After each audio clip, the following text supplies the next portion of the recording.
To defeat an evil conspiracy, Steve Rogers has willingly let himself be put behind bars. What'll happen next? Well, let's hop into the pages of Captain America issue number 8 and find out for ourselves, shall we? Alrighty then, so as we join the comic, we find a Steve Rogers in jail, but it's not the Steve we know and love, no, it's the Supreme Commander of Hydra from Secret Empire. It would seem that Alexa Lukin has come to him with an offer to join the Power Elite, and I mean, the timing couldn't be better. One Captain America is going into jail, so why shouldn't another one come out? But more on that in a minute. How is prison life treating Captain America? Well, let's say it's a little less Ernest Goes to Prison and a little bit more Oz. This supervillain prison, you may recall, is actually run by former Hydra member and one of Cap's oldest foes, Baron von Strucker, who got a complete pardon from the government, and in return is running this place for them. Obviously, he's making a little on the back end because, I mean, that's just good evil business right there. Now, outside the regular horrors of prison, you know, loss of rights, loss of time, ice-cold showers, guards whomping your ass every day, Strucker goes that extra mile to break everyone's spirits. You see, this guy's a fan of psychological torture, and as such, he picks one inmate at random every day and then personally beats the crap out of him himself for everyone to see. Today on the menu is the Wrecker of the Wrecking Crew, the idea being that if a guy like this who could go toe-to-toe with Thor would have his bell rung by Strucker, then, well, anyone could get beaten up by Strucker. And that if that's the case, then they should probably not try and escape. Now, with Cap inside the belly of the beast, Sharon Carter and the rest of his friends are working overtime on trying to get him out. Agent Carter decides to hit up the Kingpin, yet another pawn of Lukin and the Power Elite, figuring that Fisk really only cares about keeping his stranglehold on New York, and because of that he might be the weak link in this organization. And indeed, Agent Carter proves to be a master of intimidation in this situation, saying that with her lover behind bars and S.H.I.E.L.D. no more, there's really nothing stopping her from going all medieval on Kingpin and his organization should she want to. In the end, Fisk is ultimately impressed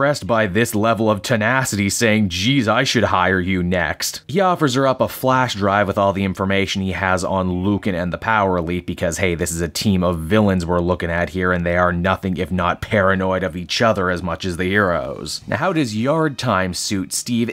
Not great. He's walking around with, well, his face and his name, so everyone knows he's Captain America, and half the guys in this prison were put here by superheroes either like Steve or Steve himself. Shockingly, it's Bulldozer of all people who actually tries to stick out an olive branch to Steve, saying at the end of the day, we're not so different, you and I, man. I've been a ward of the government my whole life. Bounced around from foster home to foster home before landing in the army and watching all my friends die in the desert. Cap admits this is a pretty sad sob story, but that it doesn't excuse a lifetime of costumed villainy on the Wrecking Crew's part. If I was them, I would have mentioned the fact that America actually incarcerates more of its citizens than any other country in the world. In fact, if you factor in federal prisons, juvenile detention facilities, and local jails, the number's just staggering. Needless to say, Steve isn't making any friends that day. In fact, even some of the criminals are still upset with him over what happened in the Secret Empire, how Captain America was so beloved, basically a modern-day Jesus, that when some evil guy stole his face, no one even bothered to question him because why? Captain America's always right. Even if he starts off on the wrong side of an issue, Captain America will always end in the right. And hey, speaking of that crazy guy who stole Captain America's face, where exactly is Alexa Lukin taking him? Well, the answer is not very far. If you'll recall, Lukin and her organization hate Hydra. Lukin only sprung the Supreme Commander from jail so she could have the pleasure of killing him herself. For you see, in Alexa's glorious new future, there will be no room for tyrants, Hydra or otherwise. It's Selene who once again actually swings the axe for Lukin in this situation, melting pretty much all of evil Steve's face off, who with his final words is sure to say, "Hail the Hydra Immortal," proving full well that he was a dick from his first breath to his last. Now, what exactly did Sharon Carter manage to find on that flash drive the Kingpin gave her? Well, she thinks that she's managed to track down Ross's actual assassin. And wouldn't you know it, it's a guy who should be very familiar to Spider-Man fans of a certain age. It's the Foreigner, member of the 1400 Club and the guy who quite famously killed Ned Leeds. But we'll have to come back to this story another time. So that was Captain America issue number 8, everyone, and once again, I'm really enjoying this series. Yes, it's slower, more deliberately paced. Yes, it's talky like an Aaron Sorkin political drama, but it's for all those reasons I do enjoy it. I'm also also genuinely surprised that it took a writer this long to say, hey, what would happen if we put Captain America into prison, and he was able to comment on what was going on there. Overall, I think I'd feel comfortable giving this one an 8 out of 10. It was a good read for me. Hey there everyone, it's your old pal Cape Joel again, and I want to thank you so much for watching to the end of the video. I hope you enjoyed it, and if you did, why not check out some of these other videos I have available from the channel. Then you can follow me on Twitter and Facebook at Cape Joel, so you're always up to speed on when a brand new video drops. And hey,